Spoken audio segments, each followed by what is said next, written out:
I always say, yes, women's basketball is having this moment right now, but similar to Made for the W, Unrivaled was started years prior to that. The idea behind it, the problem that it was solving in the market is not based on hype. It's not based on this moment where everyone's discovering our beautiful game and yeah, we should do this. It's based on the insight that the players needed more and fans needed more. Women's sports in itself is a startup. That really energized me. Launching a league is a lot, as you can imagine. I'm sure. I'm sure. As you can imagine. I'm sure. We always say we invest in our players first. From a marketing perspective, that means we have to build a brand that fans are engaged with, that other brands want to be a part of, so that there's a strong foundation from January to March to just amplify that for all the players. Do you guys have any plans for like the other 9 months of the year where you're not playing? Yes, we do. Yes, we do. You guys will have to stay tuned. Yeah, you better. Yeah, you better.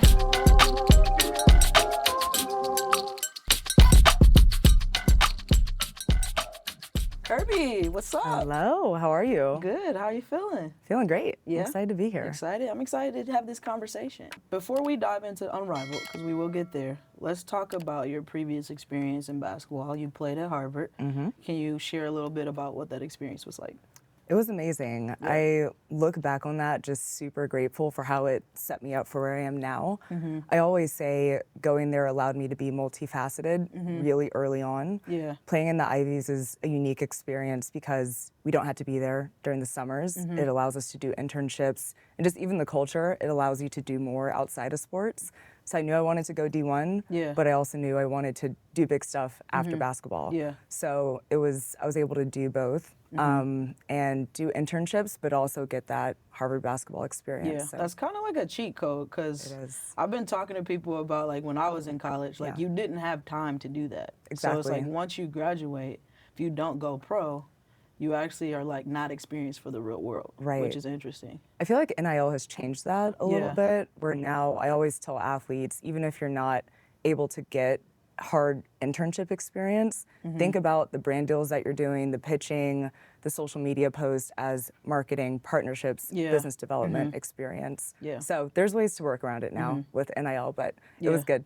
When did you realize that you wanted to go to like the business side of sports or just that side in general? Definitely early on. Like when I was making my decision, I knew I wanted to be somewhere where I could do both so that I could be set up to do experiences after. So I interned with the Patriots, Under Armour, PepsiCo during school. But I think another part of it was just having the right examples.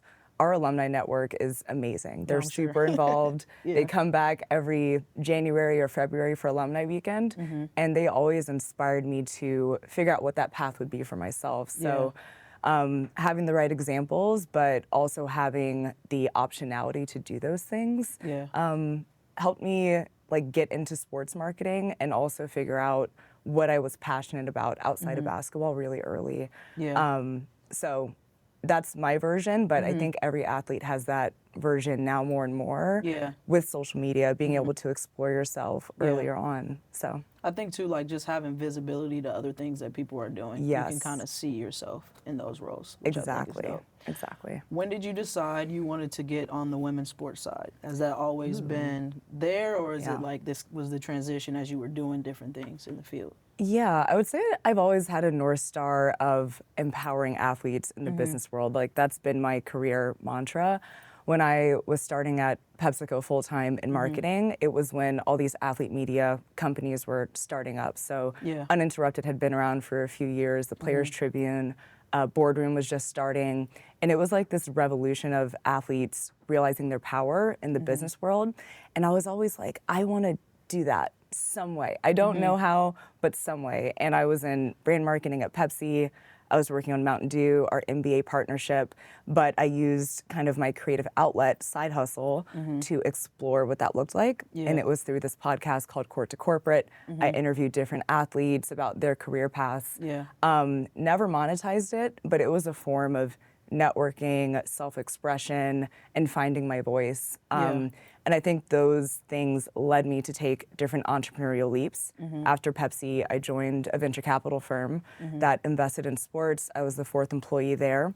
that Dang. encouraged me to Yeah. then start my own company. So I think it was a series of entrepreneurial leaps that made me take this entrepreneurial leap into Unrivaled when they were starting. Like, we need a brand builder. And I was like, you know, this is just starting, but Yeah. we've done these leaps before. And just seeing where the market is going, it's women's sports in itself is a startup, right? And that really energized me. So yes, I played basketball. I'm passionate about empowering women, but the business opportunity is amazing. Yeah, it's kind of full circle. 'Cause Very it's like full you circle. go in with that intent and you knew, and then now you have the ability to kind of change that. Which Exactly. kind of speaks to, you know, your moment, right? It's like Unrivaled now is that opportunity for you to create that shift. Yep. Talk about what that's been like, building the league, trying to figure Yeah. out employees, trying to get players, all the Yeah. different intricacies of that. Yeah, well, I mean, the credit goes to our co-founders to start. I always say, yes, women's basketball is having this moment right now, but similar to Made for the W, Unrivaled was started years prior to that. Like, the idea behind it, the problem that it was solving in the market is not based on hype. It's not based on this moment where everyone's discovering our beautiful game and, yeah, we should do this. It's based on the insight that the players needed more and fans needed more. So I think that is why when we launched, when we came to market, it wasn't this response of, why are they doing that? Who needs that? It was like, yes, this makes sense. The players need it. We love it. We're excited. Yeah. So I think, one, just the strength of the business and how it's really filling a gap in the market for the whole ecosystem was a great start for us. And launching a league is a lot, as you can imagine. I'm sure. I'm sure. As you can imagine. sure. But I think we really have the right team in place to execute it, from our leadership to being athlete founded, and just the day to day. Every single thing that we do is such a collaborative, iterative process. And so, you know, people ask about the hints and how we came up with that. It's so iterative in how we The hints go go from crazy. The hints go crazy Yes, on, they do. on social. We love it. Yeah. That brings me to a question. So, obviously, there's Athletes Unlimited. People are going overseas. You have the W, and now you have Unrivaled. Do you guys feel like, in a way, that you are a competitor? Do you feel like you're supplementing? What's like kind of the overall schematic to how you guys want that to look and feel? And then how do you also articulate that to like an audience and to the fans and to the people that you know want to support? Question. Absolutely. We view it as collaborative across the board, right? I think obviously the W season is from May until now. We fill an off-season gap. Now players that were previously not going overseas have had that opportunity this year, as a lot of our players were previously going overseas. Yeah. Athletes Unlimited also fills a gap. So we view it as there's a women's sports, women's basketball ecosystem, and Unrivaled is a part of that. And I think we all push the narrative forward in a different way. With the athletes playing 3-on-3, do you feel like, from your personal perspective, that will still help contribute to them getting better in the quote-unquote off season? Because a lot of conversations are, this player needs to go overseas. They need to go learn to play, right? That's what a lot of people will say as fans. But that 3-on-3 game, I feel like, is different. You look at it in the Olympics, you look at the expansion of that.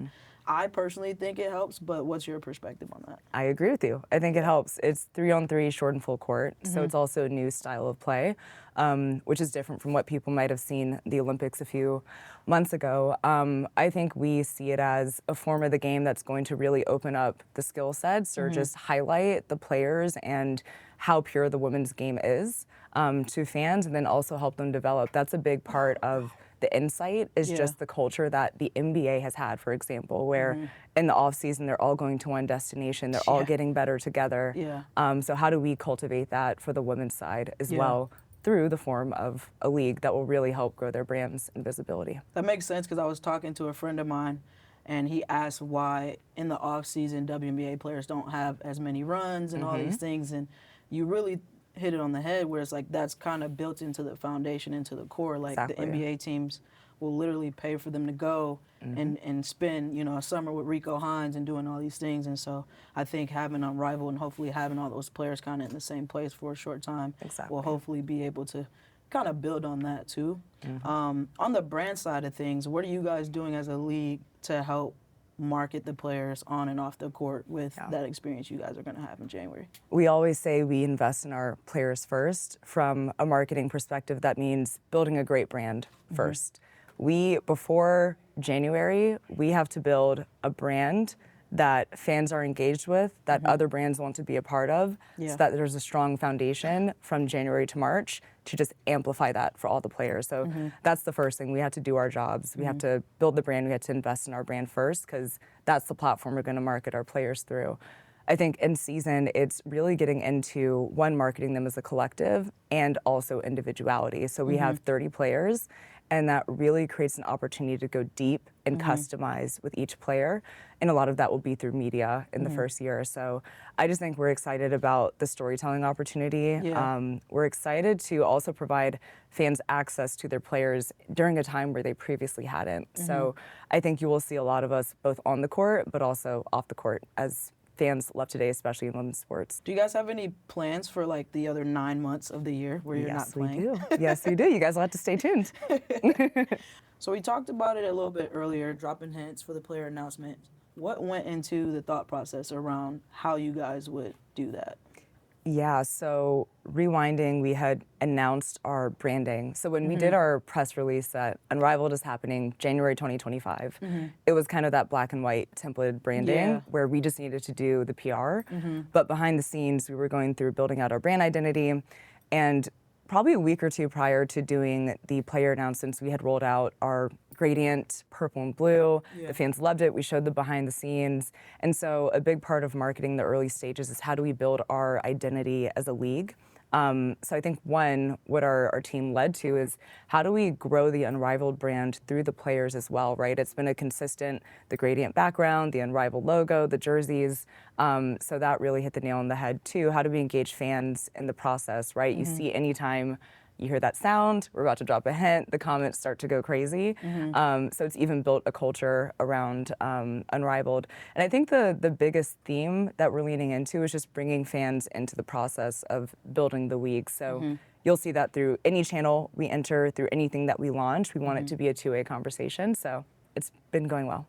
Are there any unique ways that you've seen the athletes captured across the sport that you feel like, hey, like this is dope what they're doing? Yeah, I think definitely in the fashion space. I would say just even organically through creators that are covering it on TikTok or through their personal channels on Instagram or YouTube. You see so many people are now, their gateway into women's basketball is through fashion. It's through discovering this player in their fits off the court.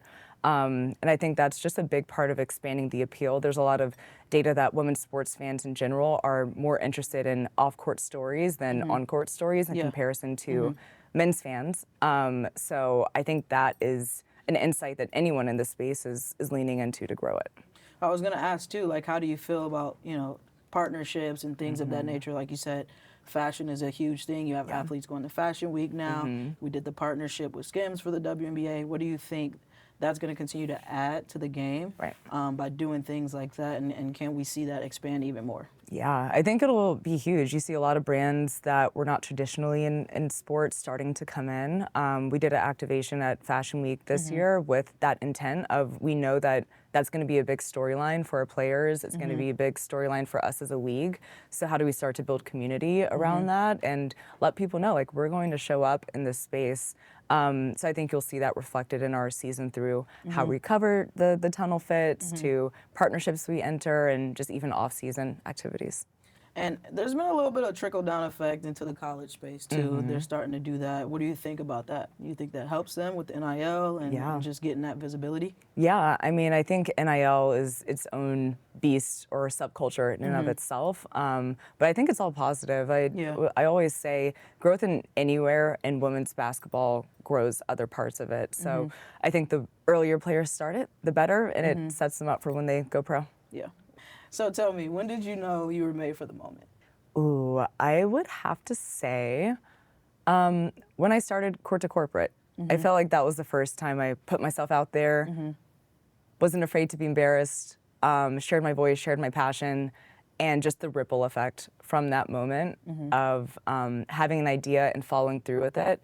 I think has led to all these other moments in my career so far. Yeah, you better. Yeah, you better.